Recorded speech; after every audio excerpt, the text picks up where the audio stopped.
Okay guys, good afternoon. Wala tayong extreme ngayon, kaya dito tayo sa bukid ngayon guys, malapit sa ilog.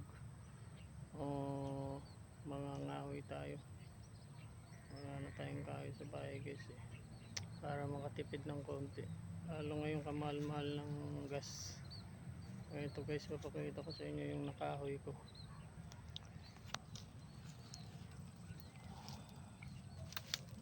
Ayan siya guys.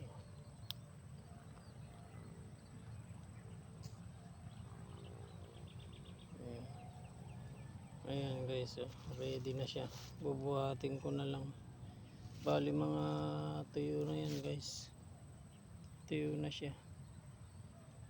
Ready na rin siyang panggatong. Bali andito tayo ngayon guys sa bukid. Ayan, makipapansin nyo tubig-tubig pa. Pero konti na lang. Hindi kagaya nung nakaraan, talagang lalim ng tubig dito guys. Ayan yung mga ano. Ayan. Ito, papakita ko sa inyo yung sapa namin dito, yung tinatawag nilang kulos.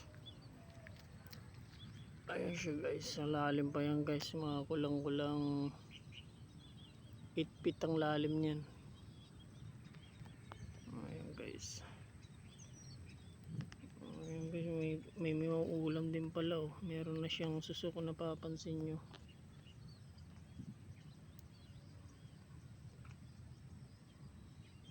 Ayan guys, oh. Ayan sinasabi nilang suso native. Ayan, napapansin nyo guys, nauulam yan. Ayun pa yung isa oh. Ano, dalawa.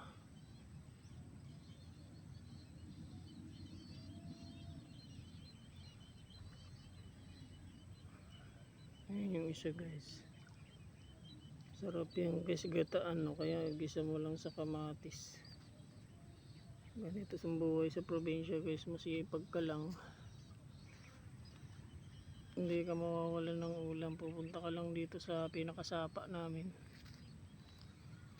Susunod abangan nyo guys, magdadala ako ng pamangmit. Ayun yes, puro dito guys puro kaipilan, kaya maraming makukuwang ano, kahoy. Bali galing to dito guys sa mga kaipilan. Tuyo na siya, tinanggal ko yung mga tuyo.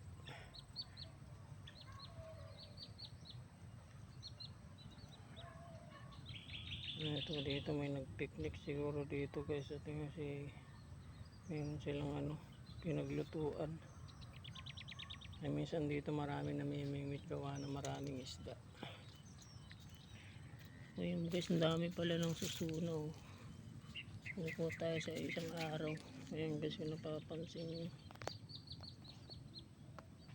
Yung isa pa oh. Yung suso namin dito native siya. Masarap yan guys, gataan nyo lang or igisa nyo sa kamatis, okay na siya. Ayan guys yung sapa namin dito.